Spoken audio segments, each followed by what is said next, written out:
اعوذ باللہ من الشیطان الرجیم بسم اللہ الرحمن الرحیم قل ان صلاتی و نسکی و محیای و مماتی للہ رب العالمین صدق اللہ العظیم و صدق رسولہ النبی الکریم ان اللہ و ملائکتہ یصلون علی النبی یا ایہا الذین آمنوا صلوا علیہ وسلموا تسلیما اللہم صل علی سیدنا و مولانا محمد معدن الجود والکرم وآلہ وصحبہ وبارک وسلم۔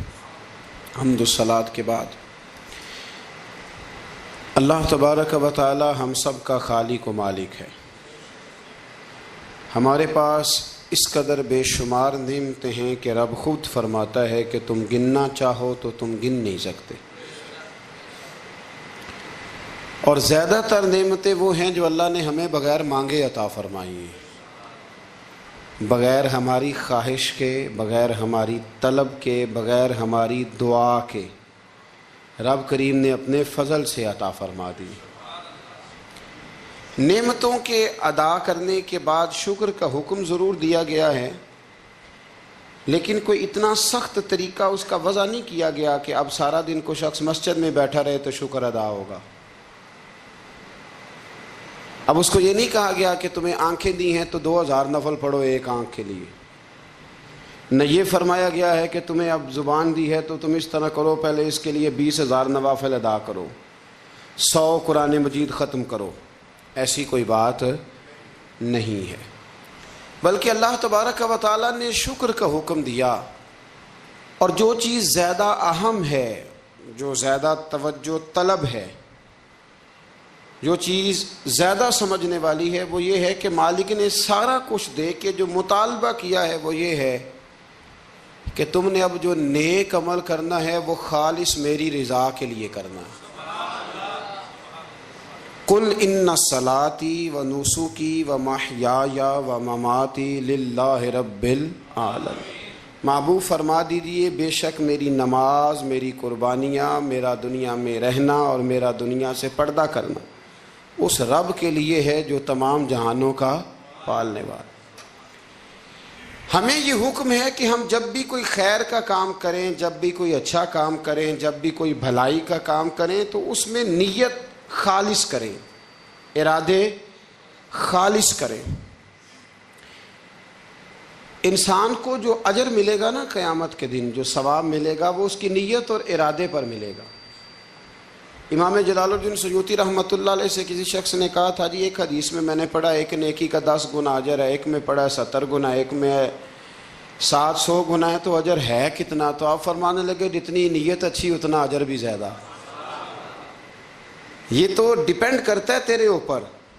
کام لوگ کراتے ہیں نا، ہماری مسجد میں کام شروع ہے، کام لوگ کراتے ہیں، تب کچھ لوگ ایسے ہوتے ہیں کوئی بھی کام کرنے والا وہ کام کہتا بس سے جان چھوٹے کسی طریقے سے، اور کچھ کام کرتے ہیں تو مزہ آ جاتا ہے۔ ان کی صفائی، ان کی دلچسپی، ان کا ذوق، ان کا شوق، ان کی توجہ بتلاتی ہے کہ یہ شخص واقعی کام کرنا چاہ رہا ہے اور اس کی دلچسپی ہے۔ نیکی جب آپ ذوق سے کرتے ہیں، شوق سے کرتے ہیں، دلچسپی کے ساتھ کریں، یہاں تو بہت سارے لوگ دین کا نام لے کے اپنا قد اونچا کرتے ہیں، صدقات و زکوٰۃ کا نام لے کے لوگ اپنے آپ کو سخی مشہور کرتے ہیں۔ یہاں تو لوگ نماز پڑھ کے معاشرے کے اندر اپنا وقار بڑھانا چاہتے ہیں، اللہ ماشاء اللہ کہ میں نمازی ہوں۔ یہاں تو لوگ کوئی خیر کا کام کر کے دیکھیں نا، اب کیا ہو رہا ہے حج عمرے کے موقع پر جو کام سب سے زیادہ ہوتا ہے وہ تصویریں کھینچنے کا ہے، سب سے زیادہ۔ اب میں چل پڑا ہوں، اب میں پہنچ گیا ہوں، اب میں جہاز میں بیٹھ گیا ہوں، اب نفل پڑھ لیے ہیں، احرام باندھ لیا ہے، طواف ہو گیا ہے، یوں لگتا ہے بندہ نہیں طواف کر رہا، موبائل طواف کر رہا ہے۔ یہ سب سے زیادہ لوگ ملنے آتے ہیں، پیار کرتے ہیں، دور دراز سے حضرات کئی دفعہ محبت کے ساتھ تشریف لے آتے ہیں، تو مجھے پتہ ہوتا ہے کہ اب جو کام سب سے ضروری ہے وہ تصویر کھینچنے کا ہے، وہ کرنا ہی ہے اور وہ کرنا ہی پڑے گا، اس کی مکمل تیاری ہوتی ہے، وہ پروگرام بنا کے آئے ہوتے ہیں۔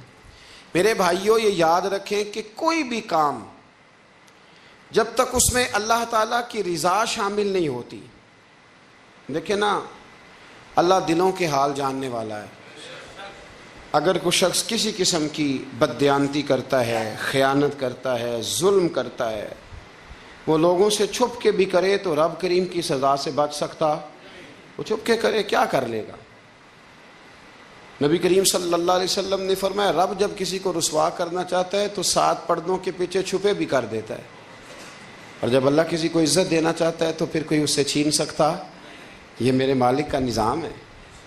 اس میں آپ کسی قسم کی کوئی جو ہے وہ مداخلت کرنے کے مجاز نہیں ہے. اپنی ارادوں کو، اپنی نیتوں کو، اپنے شوق اور ذوق کو خالص رکھیں اللہ کی رضا کے لیے. اس میں شائبہ نہ ہو، شک نہ ہو کسی قسم کا، غیر کی آمیزش نہ ہو. نماز پڑھیں تو اللہ کی رضا کے لیے، صدقات و خیرات کریں تو اللہ کی رضا کے لیے. کسی کام میں آپ مداخلت کرتے ہیں، بھائیوں کی لڑائی ہو گئی ہے، دوستوں کا جھگڑا ہو گیا ہے، رشتہ داروں میں کسی جگہ کوئی ایسی ضرورت پڑ گئی ہے جہاں آپ کے مداخلت کرنے سے حالات بہتر ہو سکتے ہیں تو مداخلت ضرور کریں، چودھری بننے کے لیے نہیں، پنچایت کا سرپنچ بننے کے لیے نہیں. اس نیت سے کہ میرے نبی پاک علیہ السلام نے فرمایا جس نے 2 لوگوں کی صلح کرا دی رب 2 حج اور 2 عمرے کا ثواب عطا فرمائے. اس ارادے سے، اس نیت سے، اس ذوق سے، اس شوق سے، اس توجہ کے ساتھ آپ آگے بڑھیں گے کہ ہم نے اللہ کی رضا کے لیے کرنا ہے. ہمارے آج کل کے جتنے امور ہیں ان امور کے اندر دنیا داری غلبہ کرتی چلی جا رہی. ہر کام میں دنیا داری کی آمیزش ہو جاتی ہے، نہ چاہتے ہوئے بھی، نہ ارادہ کرتے ہوئے بھی، بہت ساری جگہوں پہ. اور دنیا داری اتنی غالب ہو گئی ہے کہ دنیا ہی دنیا نظر آنے لگ گئی ہے. دنیا ہی دنیا، یعنی کوئی چیز کیمرے کی آنکھ سے چھپ نہیں پا رہی، کوئی بات ایسی نہیں جس پر لوگوں کی نظریں نہ ہوں. کوشش کریں. اور عجیب بات یہ ہے کہ دنیا داری ہو، دولت ہو تو اس کو چھپا کے رکھا جاتا ہے، اور دین کی کوئی بات ہو اس کو نشر کرنا ضروری سمجھا جاتا ہے تاکہ لوگوں کو میرے تقوی اور میری پرہیزگاری کی خبر جلدی جلدی مل جائے. میرے نبی کریم علیہ الصلاۃ والسلام نے خالص اللہ کی رضا کے لیے ہر کام کرنے کا حکم دیا. سیدہ عائشہ صدیقہ رضی اللہ تعالیٰ عنہ راوی ہیں، الترغیب و ترہیب میں حدیث ہے. پیارے حبیب کریم سید عالم صلی اللہ تعالیٰ علیہ وسلم نے ارشاد فرمایا کہ حضور ایک دن مجمع صحابہ کے مجمع میں حضور نے پوچھا بتاؤ اسلام کی سب سے مضبوط بنیاد کیا ہے؟ ایک صحابی نے کہا یا رسول اللہ نماز پڑھنا. 5 وقت لوگ جمع ہوتے ہیں، ایک دوسرے کا حال احوال پوچھتے ہیں، معاملات ہوتے. یا رسول اللہ صلی اللہ تعالیٰ علیہ وسلم مضبوط بنیاد ہے اسلام کی نماز پڑھنا، 5 وقت جمع ہونا. حضور نے فرمایا بات تمہاری ٹھیک ہے پر تم میری مراد کو نہیں پہنچے. عرض کی حضور حج کرنا، مختلف رنگ، مختلف نسلیں، مختلف قبیلے، مختلف بولیاں، لیکن جب حج کرنے پہنچے تو لباس بھی ایک ہی ہو گیا، گفتگو بھی ایک ہی، لبیک اللہم لبیک لبیک لا شریک لک لبیک ان الحمد والنعمت لک والملک لا شریک لک لبیک. ایک ہی صف میں کھڑے ہو گئے محمود و یاز، نہ کوئی بندہ رہا نہ کوئی بندہ نواز. نبی رحمت سید عالم صلی اللہ علیہ وسلم سے عرض کی حضور یہ حج جو ہے نا اس میں بڑی یکسانیت ہوتی ہے، ہر رنگ ہر نسل کا آدمی ایک تسبیح کے دانے کی طرح ایک جگہ پہ پرو دیا جاتا ہے تو لگتا ہے یہ اسلام کی مضبوط بنیاد ہے. محبوب فرمانے لگے بات تمہاری ٹھیک ہے پر تم میری مراد کو نہیں پہنچے. عرض کی حضور پھر زکوٰۃ، صدقات، خیرات اسلام کی مضبوط بنیاد ہے. کیوں؟ وہ اس لیے کہ غریب امیر کو دیتا ہے، امیر غریب کو دیتا ہے، اور غریب امیر سے لیتا ہے تو ایک رشتہ بنتا ہے، ایک تعلق بنتا ہے. محسن کا اور احسان مند کا بڑا گہرا رشتہ ہوتا ہے، بڑا. ایک دوسرے سے پیار کرتے ہیں، ایک دوسرے کو چاہتے ہیں، ایک دوسرے کے لیے اچھے جملے بولتے ہیں، ایک دوسرے کے لیے ہمیشہ ان کے جذبات ٹھنڈے میٹھے اور اچھے ہوتے ہیں. تو لگتا ہے یہ اسلام کی مضبوط بنیاد ہے. حضور فرمانے لگے بات تمہاری ٹھیک ہے پر تم میری مراد کو نہیں پہنچے تو پھر صحابہ عرض کرنے لگے حضور ہماری رعایت فرما دیں، پھر ایک رحمت کی نظر کر دیں، آپ ہی بتا دیں اسلام کی مضبوط بنیاد کیا ہے۔ تو محبوب فرمانے لگے اسلام کی مضبوط بنیاد ہے اللہ کی رضا کے لیے کسی سے محبت کرنا۔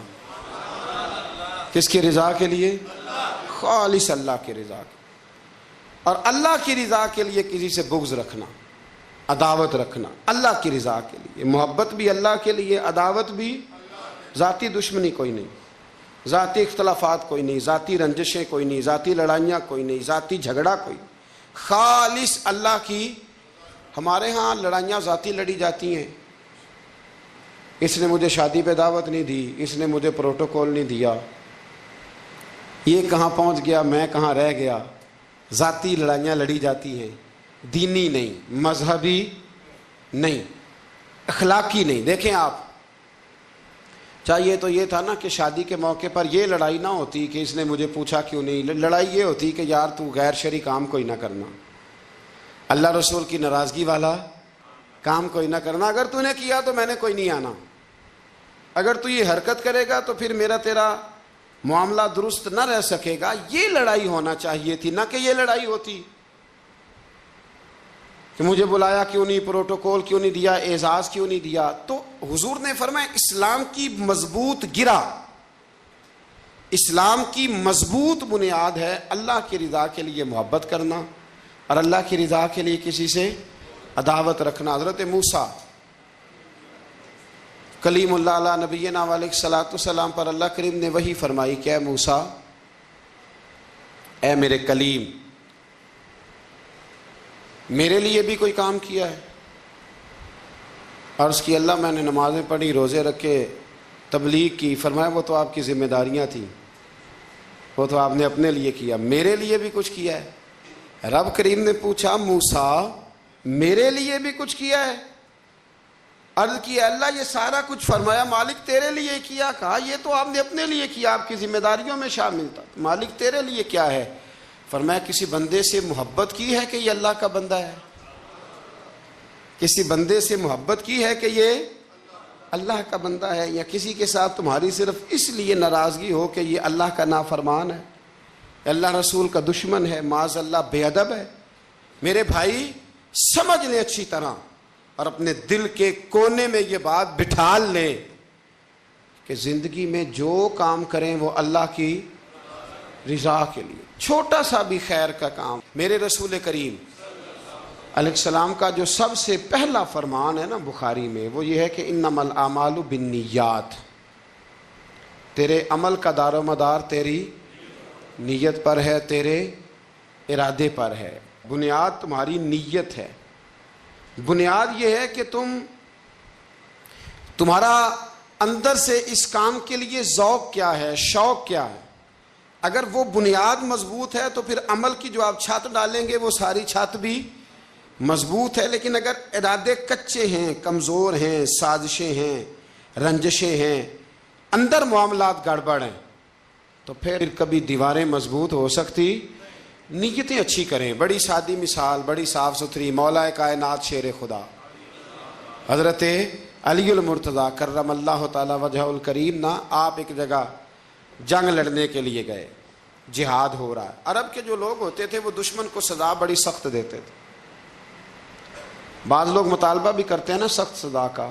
ہمارا سرائکی کا ایک شاعر ہے، وہ کہا کرتا ہے جے تنگ ہے ساڈی زندگی تو تے دے سخت سزا تیری جان چھٹے، ساکو مار نہ شاکر قسطاں وچ یک لخت مکا تیری جان چھوٹے۔ عرب کے لوگ نا سخت سزا دیتے تھے، سخت، وہ اذیت دیتے، کبھی انگلی کاٹ دیتے، کبھی ہاتھ کاٹ دیتے۔ مختار سقفی نے جب امام علی مقام رضی اللہ تعالیٰ عنہ کے قاتلوں کو قتل کیا تو زیادہ تر کی گردنیں نہیں کاٹی تھی، بلکہ اس نے ہاتھ پیر کاٹ کے لوگوں کو جنگلوں میں پھینک دیا تھا، تڑپ تڑپ کے لوگ مر گئے۔ اسلام اس اذیت کا قائل ہے۔ اہل عرب اذیت دیتے تھے، بلکہ دشمن جب نڈھال ہو کے گر جاتا تھا نا تو اس پر گھوڑے دوڑا دیتے تھے، گھوڑے دوڑ جاتے تھے اس پر، لاشیں مسک کر دیتے تھے، ناک کان آنکھیں نکال ڈالتے تھے۔ ٹکڑے کرتے تھے وجود کے، اذیت دیتے تھے۔ تو جب کوئی آدمی کسی کے نرغے میں آ جاتا تھا نا، قابو میں آتا تھا، تو اس کی خواہش ہوتی تھی کہ میں مارنے والے کو غصہ دلاؤں تاکہ مجھے جلدی مار دے، اذیت نہ دے، تکلیف نہ دے، مجھے جلدی مار ڈالے، جلدی قتل کر ڈالے۔ یہ ان کا مزاج ہوتا تھا، رویہ ہوتا تھا۔ حضرت مولا علی شیر خدا کرم اللہ تعالی وجہ الکریم دشمن پر غالب آ گئے۔ جب غالب ہوئے تو اس نے معاذ اللہ حضرت علی پر تھوک دیا۔ کافر تھا، اس کا ارادہ یہ تھا کہ میں حضرت علی کو غصہ دلاتا ہوں تاکہ یہ مجھے جلدی مار دے، لیکن اسے نہیں پتا تھا یہ علی ہے۔ اسے نہیں خبر تھی کہ یہ جو خمیر ہے نا، ان کی تربیت مدینے والے محبوب نے فرمائی ہے۔ یہاں جو چمک دمک ہے اس کا رنگ ساری دنیا سے نرالا ہے، انوکھا ہے، شاندار ہے، وزادار ہے، کمال ہے۔ کہا حضرت علی پر معاذ اللہ میں یہ کام کرتا ہوں تاکہ وہ جلدی قتل کر دیں گے، لیکن جب اس نے مولا علی کی طرف یہ نازیبا حرکت کی تو حضرت علی نہ تلوار چھوڑ کے پیچھے ہٹ گئے۔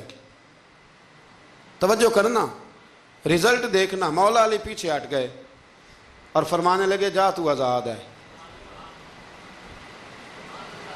وہ کہنے لگا میں آزاد ہوں، کس طرح، کیسے؟ تو حضرت علی فرمانے لگے میرا تیرا ذاتی جھگڑا تو کوئی نہیں نا، نہ تو نے میری زمین پہ قبضہ کیا، نہ میرا مال لوٹا، نہ میری عزت پر ہاتھ ڈالا۔ میرا تیرا جھگڑا اللہ کی رضا کے لیے، خالص اس لیے کہ تو اللہ کی نافرمانی کر رہا، خالصتاً اس لیے تیرا اور میرا یہ جھگڑا ہے۔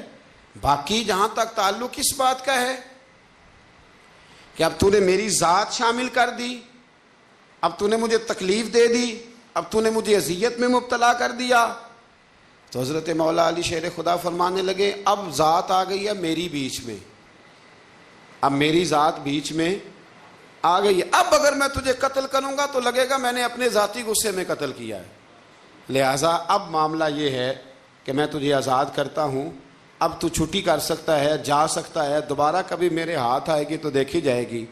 مولا کائنات نے اسے چھوڑ دیا، لیکن وہ حضرت علی کا غلام بن گیا، وہ غلام بن گیا۔ کہنے لگا علی اب سمجھ آئی ہے کہ دین کتنا شاندار ہے، دین کتنا اعلیٰ ہے، دین کی قدریں کتنی پاکیزہ اور کتنی حسین ہیں، اور کتنا منور ہے محبوب کریم کا دین، آپ مجھے کلمہ ہی پڑھا دیں۔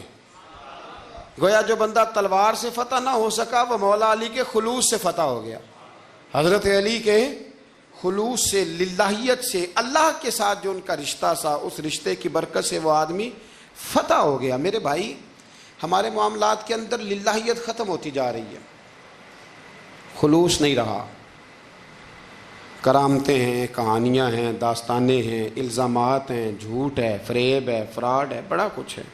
اگر نہیں ہے تو خلوص نہیں ہے، اگر نہیں ہے تو ہمارا اللہ اور اس کے رسول کے ساتھ رضا والا معاملہ نہیں ہے۔ کسی چیز کو اس کی حقیقت کی بجائے ہم تصورات کی دنیا میں جا کے، خیالات توہمات اور افواہوں کی دنیا میں جا کے اس کو قبول کرتے ہیں۔ یاد رکھو جن لوگوں کی زندگیاں اللہ کی رضا کے لیے تھیں وہ لوگ بڑے اچھے تھے، بڑے خوش بخت تھے، بڑے خوش نصیب تھے، انہیں بدر کے میدان میں گردنیں کٹانے میں بھی بڑا ہی مزہ آیا تھا انہیں۔ آپ دیکھیں نا احد کے میدان میں جانے دینے میں بھی انہیں بڑا مزہ آیا۔ جب آدمی میں خلوص ہوتا ہے تو اس کے لیے جان قربان کرنا بھی آسان ہو جاتا ہے، لیکن جب خلوص نہیں ہوتا پھر گفتگو ہوتی ہے، پھر باتیں ہوتی ہیں، پھر داستانیں ہوتی ہیں، پھر کہانیاں ہوتی ہیں، پھر لب و لہجہ ہوتا ہے، پھر منصوبہ سازی ہوتی ہے، پھر ہیلے بہانے، پھر سغرے کبرے جوڑ کے لوگ کہانیاں اور داستانیں بناتے ہیں۔ خلوص اور للہیت کے ساتھ اللہ کی بارگاہ میں جھکیں، عبادتوں کا، ریاضتوں کا، تلاوتوں کا جتنا اللہ ہمیں موقع دیتا ہے اس میں خلوص شامل کرنے کی کوشش کریں، للہیت شامل کرنے کی کوشش کریں، اللہ کی رضا شامل کرنے کی کوشش کریں۔ میرے نبی رحمت صلی اللہ تعالی علیہ وسلم نا حضرت معاذ ابن جبل کو جب یمن کے لیے روانہ کرنے لگے تو رسول پاک علیہ السلام نے بڑی نصیحتیں فرمائیں۔ ان نصیحتوں میں درد بڑا تھا، کیوں؟ اس لیے کہ حضور نے انہیں بتلایا تھا کہ جب تم واپس آؤ گے تو میری تمہاری ملاقات نہیں ہوگی، تم میری قبر سے گزرو گے، اکھاں جدوں میٹیاں زمانہ مینوں روے گا۔ ਆਪਣਾ ਤੇ ਆਪਣਾ ਬੇਗਾਨਾ ਮੈਨੂੰ ਰੋਵੇਗਾ। ਜਦੋਂ ਨਾ ਮੈਂ ਦਿਸਿਆ ਮੈਖਾਰਾਂ ਨੂੰ ਮੈਖਾਨੇ ਵਿੱਚ, ਜਾਮ ਟੁੱਟ ਜਾਣਗੇ ਤੇ ਮੈਖਾਨਾ ਮੈਨੂੰ ਰੋਵੇਗਾ। ਕਈ ਲੁੱਕ ਲੁੱਕ ਰੋਣਗੇ ਤੇ ਕਈ ਬੁੱਕ ਬੁੱਕ ਰੋਣਗੇ। ਗਲੀਆਂ ਦਾ ਅਜਾਣਾ ਤੇ ਸਿਆਣਾ